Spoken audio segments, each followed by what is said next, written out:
না, আমার মেয়ে সুসাইড করার মতো মেয়ে নয়। না, আমি ওর মৃত্যু মেনে নিতে পারছি না।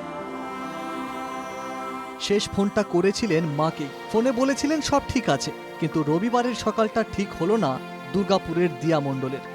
বেঙ্গালুরুতে নার্সিং পড়তে গিয়েছিলেন দিয়া। দুর্গাপুরের বাড়িতে খবর এলো ঝুলন্ত দেহ উদ্ধার হয়েছে দিয়ার।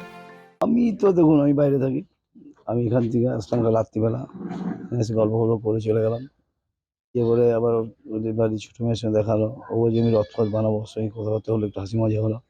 ও বাড়ি চলে আসলো, আর আমি চলে গেলাম আমাদের নিজেদের বাড়ি। ওখানে যেয়ে শুনছি ফোন আসছে যে অমুক মেয়ে মারা গেছে। আর কি ব্যাপার? মাত্র 10 মিনিটের ব্যবধানে দুটি ফোন। প্রথম ফোন আসে দিয়ার থেকে, পরের ফোন দিয়ার বন্ধুর থেকে। কি করে 10 মিনিটের মধ্যে এমন ঘটনা, থই খুঁজে পাচ্ছেন না দিয়ার মামা। 7:10-15 এরকম সময় আমাদের কাছে ফোন এসেছিল। তার আগে আমরা তো জানি না এই সমস্ত ঘটনা কিছু। এই দিদি বলছে যে আমার সঙ্গে দিয়ার যে এই ঘটনার ফোন এসছে তার 10 মিনিট আগে আমার সঙ্গে কথা বললো দিয়া, যে খুব ভালো কথাবার্তা হলো, কোনো তাতে অসঙ্গতি কোনো ছিল না। মেয়ের পরিণতিতে হতবাক মা, আত্মহত্যা করতে পারে না মেয়ে, দাবি দিয়ার মায়ের।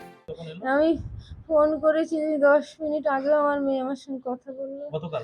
হ্যাঁ, তারপরে আমি পরে তখন 8টা 8:30 হবে, তখন আমার কাছে ফোন এসছে, দিয়া এরকম মারা গেছে। এরকম করে কি করে আমি জানি না। মাননীয় মুখ্যমন্ত্রীর কাছে আমার করজোড়ে বিনীত নিবেদন, যেন ওখানকার সরকারের সঙ্গে একটুখানি যোগাযোগ করে এর সত্যতা উদ্ঘাটন করুন। বেঙ্গালুরুতে বছর 2 আগে নার্সিং পড়তে গিয়েছিলেন দিয়া, সবই ঠিক ছিল। তবে সম্প্রতি রাহুল নামে এক যুবক বারবার উত্ত্যক্ত করছিলেন দিয়াকে।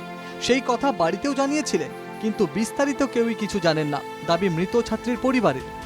ছেলে ওকে খুব জ্বালাতো, টন্টিং করতো, খুব জ্বালাতো, কারোর সঙ্গে কথা বলবি না এরকম বলতো।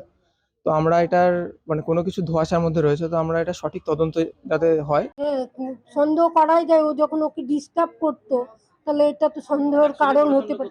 একসঙ্গে পড়াশুনো করতো, আর আউস গ্রামে, ওই ছোড়া গ্রামে ওর দিয়া মাসি বাড়ি, ওখানেও যেত, দেখতো।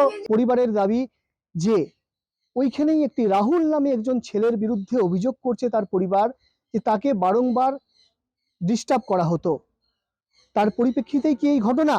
পুরো ঘটনায় কিন্তু দানা বেঁধেছে। এখন রহস্যের দানা কতদূর এগিয়ে যায় এবং কতটাই বা তদন্ত হয়, সেই নিয়ে মাননীয় মুখ্যমন্ত্রীর কাছে আর্জি জানাচ্ছেন পরিবার, যেন সঠিক তদন্তের দাবি। দুর্গাপুর থেকে সাধন রুজের রিপোর্ট, NK টিভি বাংলা।